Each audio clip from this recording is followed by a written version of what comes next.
12:45 මේ ශ්‍රී ලංකා ගුවන්විදුලි සංස්ථාවයි. මෙන්න ප්‍රවෘත්ති. සංස්කරණය සම්පත් විලේගොඩ. ප්‍රකාශය බද්‍රජිත් සෞම්‍ය. පාස්කු ප්‍රහාරය පිළිබඳ නඩුව විභාගයට ත්‍රිපුද්ගල විනිසුරු මඩුල්ලක්. අත්‍යවශ්‍ය ආහාර සැපීමේ රෙගුලාසි අද සිට බලාත්මකයි. සතුසින් අත්‍යවශ්‍ය ආහාරද්‍රව්‍ය බෙදා හැරීමේ කඩිනම් වැඩපිළිවෙලක්. එක්ස්ප්‍රස් පර්ල් නෞකාවේ අන්තරාය කර ඖෂධවල නියදී නිල වශයෙන් ලබා ගැනීම අද. එක්ස්ප්‍රස් පර්ල් නෞකාවේ අන්තරාය කර අපද්‍රව්‍යවල නියදී නිල වශයෙන් ලබා ගැනීම අද. ගුරු විදුහල්පති වෘත්තීය සමිති ඒකාබද්ධ සාකච්ඡාවක් ඉල්ලයි. කහකිලෝ 2023ක් සමග දෙදෙනෙකු අත්අඩංගුවට. ලංකාගම නෙළුව මාර්ගයේ ඉදිකිරීම් 98කින් අවසන්. දෙවිතෙල් ජාවාරමින් අහිමිවන විදේශ විනිමය නැවත ලබා ගැනීම අධ්‍යයනයට කමිටුවක්. ඉවත් කර ගැනීමේ මෙහෙයුම් සම්බන්ධයෙන් බ්‍රිතාන්‍ය සහ තලිබාන් සංවිධානය අතර සාකච්ඡා. ශ්‍රී ලංකා පාපන්දු කණ්ඩායමට කටාර් රාජ්‍යයේදී විශේෂ පුහුණුවක්. පාස්කු ප්‍රහාරය පිළිබඳ නඩුව විභාග කිරීම සඳහා ත්‍රිපුද්ගල විනිසුරු මඩුල්ලක් නම් කෙරේ. එම විනිසුරු මඩුල්ල නම් කර ඇත්තේ අගවිනිසුරු ජයන්ත ජයසූරිය මහතා විසිනි. විනිසුරු මඩුල්ලේ සභාපතිවරයා ලෙස කොළඹ මහාධිකරණ විනිසුරු දමිත් ප්‍රසාද් මහතා පත් කර තිබේ. අමල් රණරාජා සහ නවරත්න මාරසිංහ සෙසු සමාජිකයෝ වෙති.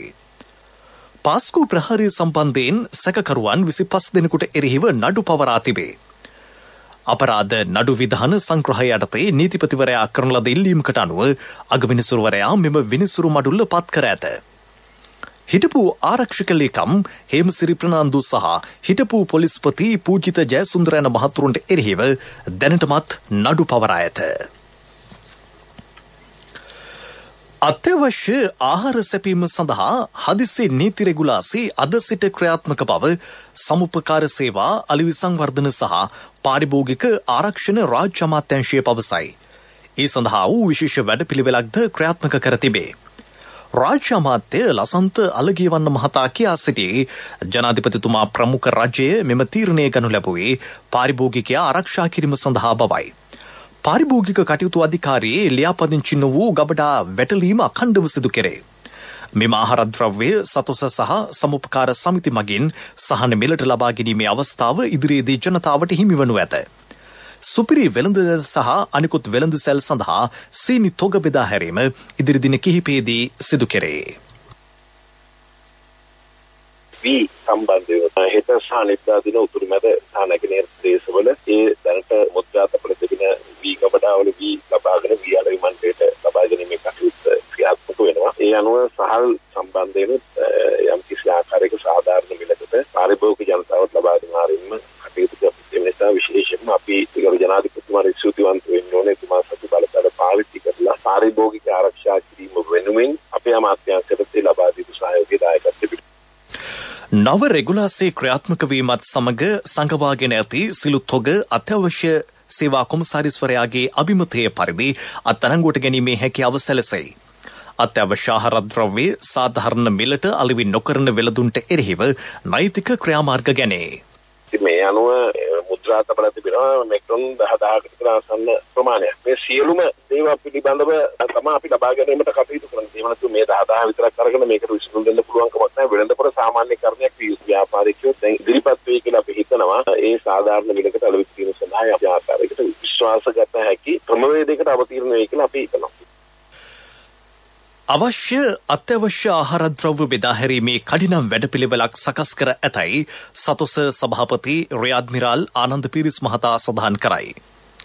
ක්‍රම දෙකක් යටතේ ආහාරද්‍රව්‍ය බෙදා හැරේ. සීලු සතොස ශාඛා විවෘතව පවතී.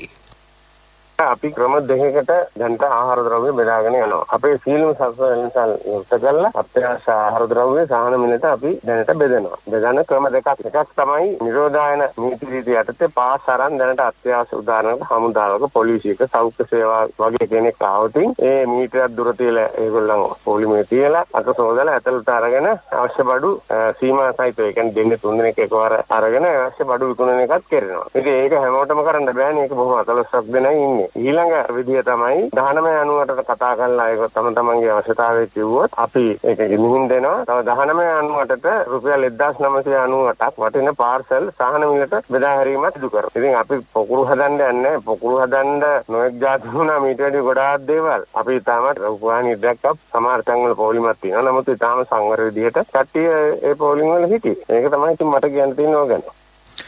සතුස ශාකාජාලයේ විවෘතව තැබීමෙන් කොරෝනා පොකුරු ඇති කිරීමට ක්‍රියා කරන බවට විපක්ෂය නගන චෝදනා ප්‍රතික්ෂේප කරන බව සභාපතිවරයා කීවේය.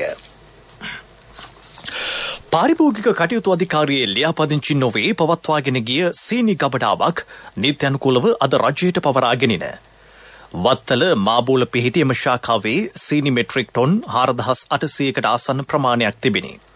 සංගව ඇති සීනි තොග නීත්‍යානුකූලව පවරාගෙන සමුපකාර සහ සතුස මගින් පාරිභෝගිකයන්ට ලබා දීමට කටයුතු කරන බව එම අධිකාරියේ සභාපති මේජර් ජෙනරාල් ශාන්ත දිසානායක මහතා කීවේය. පහුගිය කාලේදී තාමත් අඩු මිලට සීනි රටට ගෙනල්ලා මේ විශාල මුදලක් අය කරගෙන ජනතාවට බෙදා හරිනවා. මේ COVID-19 ප්‍රශ්න සාගත අවස්ථාවේදී ජනතාව ඉතාමත් පීඩාවට පත් වෙන අවස්ථාවේ මේ ජනතාවගේ යහපත උදෙසා අතිගරු ජනාධිපතිතුමා විසින් මේ ගැසට් නිවේදනය නිකුත් කරා බලය පැවරුවා. විශේෂම අත්‍යවශ්‍ය කොමසාරි ජෙනරාල් තුමේ පත් කරලා ජෙනරල් නිව්නෙල්ල පත් කරලා අපිට බලය විමධ්‍යගත කරලා තියෙනවා. මේ අනුව මේ සංගවා තබාගෙන පාරිභෝගික අධිකාරියේ ලියාපදිංචි නොවි තොග රැස් කිරීම සම්බන්ධයෙන් අපේ පනත අනුව ස්ථානයට ගිහිල්ලා සීල් තියලා මාර්ගයෙන් අපි කටයුතු කරනවා.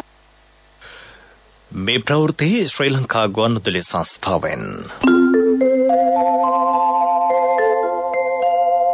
මේ ප්‍රවෘත්ති ශ්‍රී ලංකා ගුවන්විදුලි සංස්ථාවෙන්.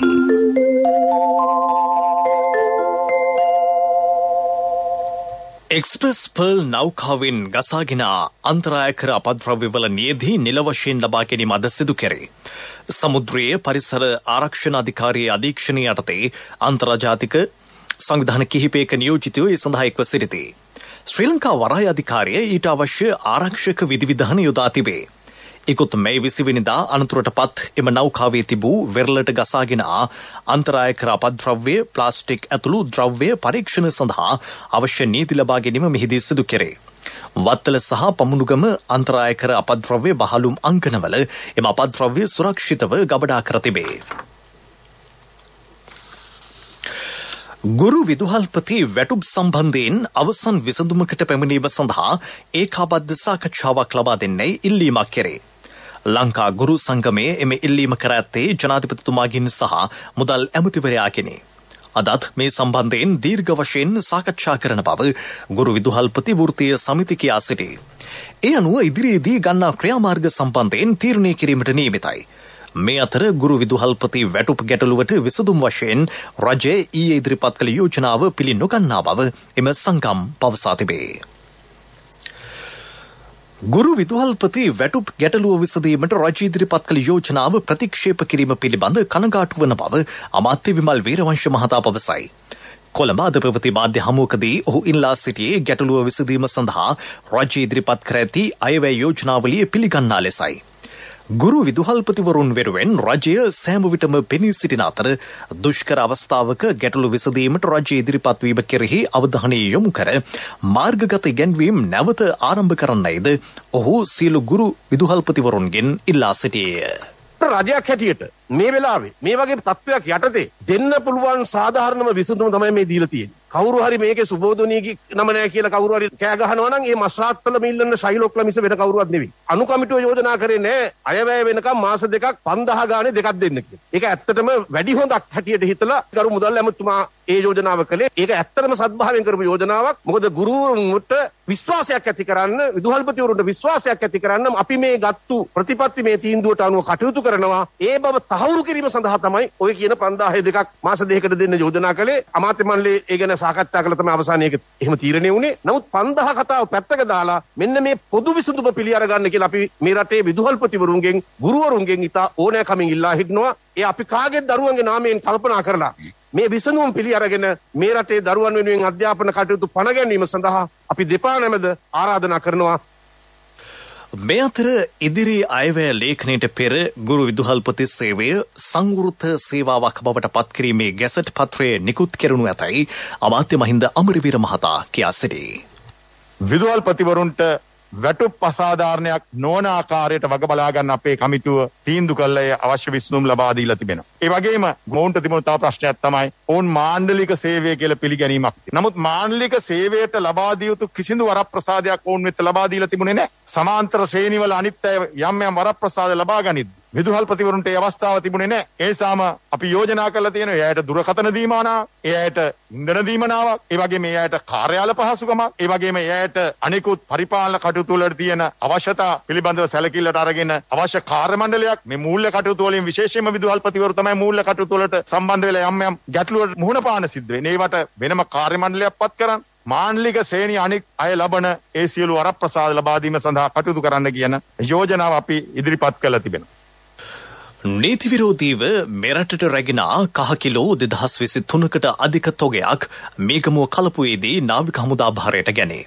නාවික හමුදාව එම ප්‍රදේශයේ සිදු කළ සෝදිසි මෙහෙයුමකදී කහ තොගේ සහිත ඩිංගි යාත්‍රා දෙකක් සහ පුද්ගලයන් දෙදෙනෙකුද අත්අඩංගුවට ගෙන තිබේ. මොහුදු මාර්ග ඔස්සේ සිදු කෙරෙන මත්ද්‍රව්‍ය ඇතුළු ජාවාරම් මැඩලීම සඳහා නාවික හමුදාව වෙරළ තීරයේ ආවරණය වන පරිදි සෝදිසි මෙහෙයුම් අඛණ්ඩව ක්‍රියාත්මක කරයි. අත්අඩංගුවටගත් සැකකරුවෝ මේගමුව ප්‍රදේශයේ පදිංචිකරුවෝ වෙතේ. ලංකාගම සිට නෙළුව දක්වා මාර්ගයේ ඉදිකිරීම් සිට 98කින් අවසන් බව මහා මාර්ග අමාත්‍යාංශය පවසයි. සිංහරාජ ලෝක උරුමය ආශ්‍රිතව පරිසර පද්ධතියට හානි නොවන අයුරින් මාර්ගයේ ඉදි කර තිබේ. ජනාධිපති ගෝඨාභය රාජපක්ෂ මැතිතුමාගේ උපදෙස් පරිදි ලංකාගම සිට නෙළුව දක්වා මාර්ගයේ ඉදිකිරීම් ආරම්භ කෙරින. ඊට එරෙහිව විවිධ පාර්ශ්ව අසත්‍ය තොරතුරු ප්‍රචාරය කිරීමේ ව්‍යාපාරයකද නිරත වූ බව අමාත්‍ය ජොන්ස්ටන් ප්‍රනාන්දු මහතා පැවසීය. එම මාර්ගයේ කඩිනමින් ජනතා අයිතියට පත් කිරීමටද ක්‍රියා කෙරේ. මාර්ග සංවර්ධන අධිකාරියේ ඍජු අධීක්ෂණය යටතේ යුද හමුදාවේ ඉංජිනේරු බලකාය ඉදිකිරීම් සිදු කළේය. 2 කෝටියකට අධික කොවිඩ් මර්ධන එන්නත් මාත්‍රා ප්‍රමාණයක් මෙරට ජනතාවට ලබා දී ඇතැයි සෞඛ්‍ය අමාත්‍යාංශය පවසයි. ඉන් මාත්‍රා දෙකම ලබාගත් පිරිස 81,69,69,කට අධිකය. 1,24,68,000කට අධික පිරිසක් පළමු මාත්‍රාව ලබාගෙන තිබේ. කොවිඩ් ප්‍රතිශක්තිකරණ වැඩසටහන අදත් දිවෙන පුරා ක්‍රියාත්මක කෙරේ.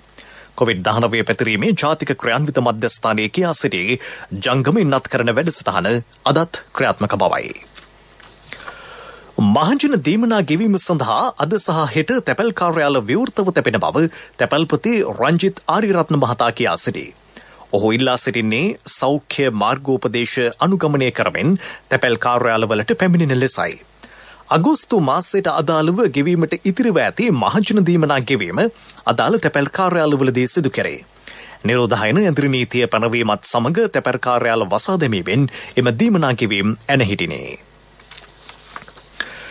ව්‍යාජ ඔක්සිමීටර 5000කට වැඩි සංඛ්‍යාවක් වෙළඳපොලෙන් සොයාගත් බව ජාතික ඖෂධ නියාමන අධිකාරිය පවසයි.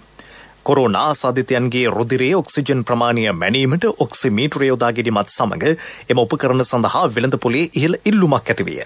මේ හේතුවෙන් ඇතැම් පිරිස් ව්‍යාජ ඔක්සිමීටර අලෙවි කිරීමට පෙළඹී ඇතැයි එම අධිකාරියේ ප්‍රධාන ආහාර සහ ඖෂධ පරීක්ෂක අමිත් පෙරේරා මහතා පැවසීය. වෘත්තීය පුහුණු මධ්‍යස්ථාන පුහුණුලාභීන් සඳහා මත්ද්‍රව්‍ය නිවාරණ වැඩසටහන ක්‍රියාත්මක කරයි. ශ්‍රී ලංකා වෘත්තීය පුහුණු අධිකාරිය එය සංවිධානය කර තිබේ. ඊට අදාළ වැඩසටහන් සූම් තාක්ෂණය ඔස්සේ පැවැත්වේ. මීට සම්පත්දායකත්වය ලබා දෙන්නේ අන්තරායකර ඖෂධ පාලක ජාතික මණ්ඩලයයි. සඳහිරු සෑයේ චූඩාමානික්කේ සහ කොත් වහන්සේ මේ දක්වා කළුතර බෝධි පරිශ්‍රයේ තැන්පත් කර ඇතැයි ආරක්ෂක අමාත්‍යාංශය පවසයි. සෞඛ්‍ය ආරක්ෂණ මාර්ගෝපදේශවලට අනුව අදත් එහිදී ආගමික වතාවත් පැවැත්විනේ. මීළඟට ප්‍රමුඛ පුවත.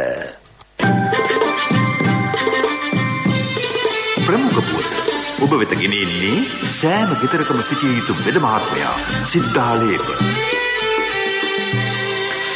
දැවිතෙල් ජාවාරම මගින් මෙරටට අහිමි වන විදේශ විනිමය නැවත රටට ලබා ගැනීමට අදාළව කරුණු අධ්‍යයනය සඳහා විශේෂ කමිටුවක් පත් කර තිබේ. ඒ පරිසර අමාත්‍ය මහින්ද අමරවීර මහතා විසිනි. දැවිතෙල් බැහැර කිරීමේ ක්‍රියාවලිය සඳහා බලපත් පිරිපහදු පහසුකම් ඇති අයට පමණක් ලබා දීමටද අවධානය යොමු වී ඇත. දැනට මෙරට එවැනි පහසුකම් ඇත්තේ ආයතන දෙකකට පමණි.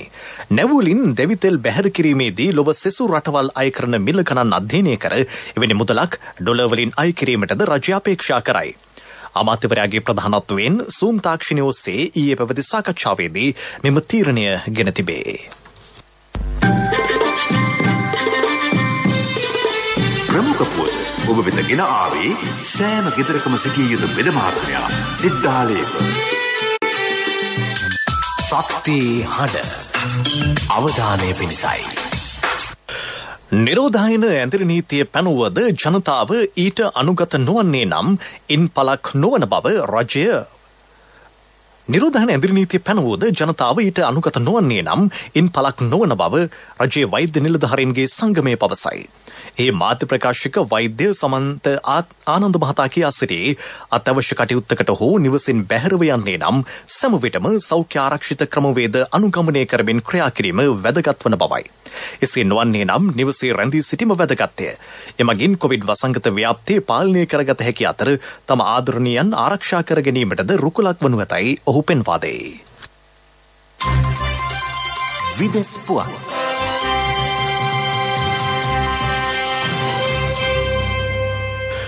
කොවිඩ් වසංගතයේ හමුවේ වුවද ඉන්දියාවේ ආර්ථිකය වාර්තාගත ලෙස වර්ධනය වී ඇතැයි විදේශ මාධ්‍ය පවසයි. ජුනි මාසයේ දක්වා වූ මාස 3ේදී එම වර්ධනය පෙන්නුම් කර තිබේ. එරට දළදේශීය නිෂ්පාදිතය පෙර වසරට සාපේක්ෂව එම කාලයේදී සිට 20කින් වර්ධනය වී තිබේ. පසුගිය වසරේ එම කාලේ ඉන්දියාවේ ආර්ථික වර්ධනය සිට 24ක් විය. එම වර්ධනයට හේතු වී ඇත්තේ එරට නිෂ්පාදන හා ඉදිකිරීම් ක්ෂේත්‍රයේ ලැබූ දියුණුව බව ඉන්දියා රජය පවසයි. පසුගිය වසරේ ඉන්දියාවේ ආර්ථිකය සමස්තයක් ලෙස 7% පමණ ඍණ අගයක් ගත්තේය. ඇෆ්ගනිස්තානයේ සිටින බ්‍රිතාන්‍ය ජාතිකයන් සහ ඇෆ්ගනිස්තානුවන් පිරිසක් ආරක්ෂිතව ඉවත් කර ගැනීම සඳහා බ්‍රිතාන්‍යයේ තලිබාන් සංවිධානය සමග සාකච්ඡා කරමින් සිටින බව විදේශ මාධ්‍ය පවසයි. එරට නිලධාරීන් සහ එම සංවිධානයේ ජ්‍යෙෂ්ඨ නායකින් අතර එම සාකච්ඡා පැවැත්වෙන්නේ දෝහා කටාරෙහිදීය. 250ක පමණ පිරිසක් සහ උන්ගේ පවුල්වල සමාජිකයන් ඉවත් කර ගැනීමට බ්‍රිතාන්‍ය අපේක්ෂා කරයි. ඔහු නැවත පදිංචි කිරීම සඳහා සුදුසුකම් ලැබුවෝ වෙති. බ්‍රිතාන්‍ය විදේශ ලේකම් ඩොමිනික් රාබ් කියා සිටියේ ඇෆ්ගනිස්තානයෙන් 17,000කට වැඩි පිරිසක් ඉවත් කරගෙන ඇති බවයි. ඉන් 5,000කට අධික පිරිසක් බ්‍රිතාන්‍ය පුරවැසියන් බවද ඔහු සඳහන් කර තිබේ. මේ අතර ඇෆ්ගනිස්තානයෙන් ඇමරිකානු සෙබළුන් ඉවත් කර ගැනීමේ තීරණය ඇමරිකානු ජනාධිපති ජෝ බයිඩන් නැවත වරක් සාධාරණීකරණය කර තිබේ. ඒ රට ඉවත් කර ගැනීමේ මෙහෙයුම් අවසන් කිරීමෙන් පසු ජාතිය ඇමතුම බයිඩන් කියා සිටියේ ඇමරිකානු හමුදා ඇෆ්ගනිස්තානයේ රැඳී සිටීම විකල්පය නොවන බවයි. තලිබාන් පාලනයට එරෙහි පුද්ගලයන් 1,20,000කට අධික පිරිසක් ඉවත් කර ගැනීම සම්බන්ධයෙන් ඔහු රට හමුදාවට ප්‍රශංසා කළේය. පෙරසර සංවර්ධනයක පුවත් සම්පින්ඩනය සංවර්ධන පුවත් ඔබ වෙත ගෙනෙන්නේ නවීන තාක්ෂණයේ බලමහිමය මෙල්වා QST අපේ රටේ අපේම දෙයක්. සූර්ය බලාගාර 7,000ක් රට පුරා ස්ථාපනය කිරීමේ ව්‍යාපෘතියක් ආරම්භ කෙරේ. ඉන් මෙගාවොට් 750ක් ජාතික විදුලි බල පද්ධතියට එකතු කිරීමට නියමිතයි. ගමට බලාගාරයක් වැඩසටහන යටතේ මේ ව්‍යාපෘතිය ක්‍රියාත්මක කරන්නේ දේශීය ආයෝජකයන් විසිනි. ඊට අමතරව වහලේ මත සවිකරන සූර්ය කෝෂ පද්ධති 30,000ක් මගින් මෙගාවොට් 340ක විදුලි ධාරිතාවක් ජාතික විදුලි බල පද්ධතියට ලබා ගැනේ. රජයේ කාර්යාල සහ ගොඩනැගිලි වහලේ මත සූර්ය පැනල සවිකිරීමේ ව්‍යාපෘතියක්ද ක්‍රියාත්මක කර ඇත. පෙරසර සංවර්ධනයක පුවත් සම්පින්ඩනය සංවර්ධන පුවත් ඔබ වෙත ගෙන ආවේ බාසුන්නේ අපේ රටේ ඉන්න පුතා කීරේවලා තියෙනවා අලුතෙන් හදන ගෙදරටත් QST කම්බිම දාන්න කියලා. ඒක හොඳයි. මොනවද ඉතින් ඔය QST කියන්නේ? අද ලෝකේ නවීන තාක්ෂණයෙන් තමයි QST කම්බි හදන්නේ. අපේ රටෙත් මෙල්වා QST කම්බි හදනවනේ. ශක්තිය අතින් ඉස්තරම්. මල කෑමත් ඊටාම අඩු මෙල්වා ගින්නකට භූමිකම්පාවකට උනත් ඔරොත්තු දෙනවා. නවීන තාක්ෂණයේ බලපෑමය. මෙල්වා QST අපේ රටේ අපේම දෙයක්. ක්‍රීඩා පුවත්. දකුණු ආසියා පාපන්දු තරඟාවලියට සහභාගී වන ශ්‍රී ලංකා පාපන්දු කණ්ඩායමට කටාර් රාජ්‍යයේදී දින 16ක විශේෂ පුහුණුවක් ලබා දීමට සැලසුම් කර තිබේ. කොරෝනා වසංගතයත් සමග රට වසා දමා ඇති හේයින් පාපන්දු ක්‍රීඩකයින්ට ක්‍රමවත් පුහුණුවක් ලැබීමට නොහැකි විය. එමින්ම ශ්‍රී ලංකා කණ්ඩායමට උසස් තාක්ෂණික පහසුකම් ඇති විශේෂ පුහුණුවක් ලබා දීමේ අවශ්‍යතාවද සැලකිල්ලටගෙන පාපන්දු සම්මේලනයේ මෙම පියවරගෙන ඇත. එහි සභාපති ජස්ව උමා මහතා කටාර් පාපන්දු සම්මේලනයේ සභාපතිවරයා සමග පැවති දුරකථන සංවාදයකින් අනතුරුව ශ්‍රී ලංකා කණ්ඩායමට මෙම අවස්ථාව උදා විය. ව්‍යාපාරික පුවත් ඔබ වෙත ගෙන එන්නේ ජාතික ඉතිරි කිරීමේ බැංකුවෙන් ඔබ වෙත ගෙන එන සියල් සපිරි ඇප් එක NSB Pay. සියලු ආර්ථික මධ්‍යස්ථාන අද සහ හෙට තොග වෙළඳාම සඳහා විවෘතව තබේ. විශාල වශයෙන් එළවලු තොග ලැබෙමින් පවතින බව ආර්ථික මධ්‍යස්ථාන වෙළඳ සංගම් නියෝජිතයෝ පවසති. ඊයේ රාත්‍රියේ සිට ගොවීන් එළවලු තොග රැගෙනමින් සිටින බවද වාර්තා වේ. එළවලු තොග මිලදී ගැනීම සඳහා විශාල පිරිසක් පැමිණ ඇතැයිද ඔවුහු පවසති. ව්‍යාපාරික පුවත් ඔබ වෙත ගෙන ආවේ ඔබේ සියලුම බැංකු කටයුතු වඩාත් සුරක්ෂිතව පහසුවෙන් කරගන්න ජාතික ඉතිරි කිරීමේ බැංකුවෙන් ඔබ වෙත ගෙන එන සියල් සපිරි ඇප් එක NSB Pay. මුදල් හුමාරු, බිල්පත් ගෙවීම්, ක්‍රේලෝඩ්, ක්‍රෙඩිට් කාඩ් ගෙවීම්, ලංකා QR ආදී සේවාවන් රැසක් සමගින් බැංකු ගිණුම් කිහිපයක් සමග එකවර ලියාපදිංචි වීමේ පහසුකම ඔබ කොතැනක සිටියත් ඔබේ බැංකු කටයුතු එසැනින් කරගන්න ඩිජිටල් විසඳුම Play Store හෝ App Store හරහා දැන් නොමිලේම ඩවුන්ලෝඩ් කරගන්න NSB Pay. වැඩි විස්තර ළඟම පිහිටි ශාඛාවෙන් හෝ 0112 379 379 අමතන්න. කොන්දේසි සහිතයි. ආර්ථික පුවත් ආවරණය ඔබේ ඕනම අවශ්‍යතාවයකට සුදුසු මූල්‍ය විසඳුම් දෙන එන අය දියුණු වෙන අය එන LOLC සමූහය එන්න දියුණු වෙන්න. රුපියල් කෝටි 6750ක වටිනා භාණ්ඩාකාර බිල්පත් නිකුත් කෙරේ. වෙන්දේසි අද පැවැත්වෙන දින 91න් දින 182න් සහ දින 364න් කල්පිරණ ලෙස ඒවා නිකුත් කෙරින. යුතුයකම් වගකීම් එක්ක සල්ලි ඉතුරු කරන්න ලේසි නෑ. ඔබේ ස්ථාවර තැන්පතට ආකර්ෂණීය පොලියක් හා ආරක්ෂාවක් දෙන්න අපි පොරොන්දු වෙන්නේ ඒකයි. LOLC Finance ස්ථාවර තැන්පතු ඉතිරිය උතුරන්න. 2001 දෙසැම්බර් 13 වෙනි දින නීතිගත කරන ලද LOLC Finance PLC ICRA Lanka limited වෙතින් SLA ස්ථාවර ශ්‍රේණිය ලබා ඇත. 2011 අංක 42 දරන මුදල් ව්‍යාපාර පනත යටතේ ශ්‍රී ලංකා මහ බැංකුවේ මුදල් මණ්ඩලය වෙතින් බලපත්‍රලාභී මුදල් සමාගමකි.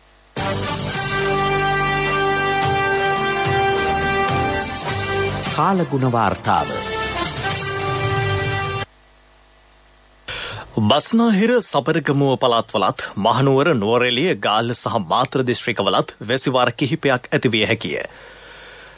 වයිඹ පළාතේ වැසි ස්වල්පයක් ඇතිවේ. ඌව සහ නැගෙනහිර පළාත්වලත් මුලතිව් දිස්ත්‍රික්කයේත් පසුරු දෙකෙන් පසු ස්ථාන ස්වල්පයක වැසි හෝ ගිගුරුම් සහිත වැසි ඇතිවන බව කළු විද්‍යා දෙපාර්තමේන්තුව සඳහන් කරයි.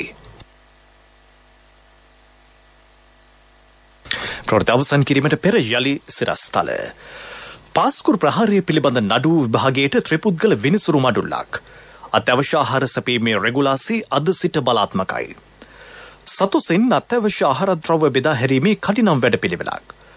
එක්ස්ප්‍රස් පර්ල් නෞකාවේ අන්තරායකර අපද්‍රව්‍යවල නියැදී නිල වශයෙන් ලබා ගැනීම අද.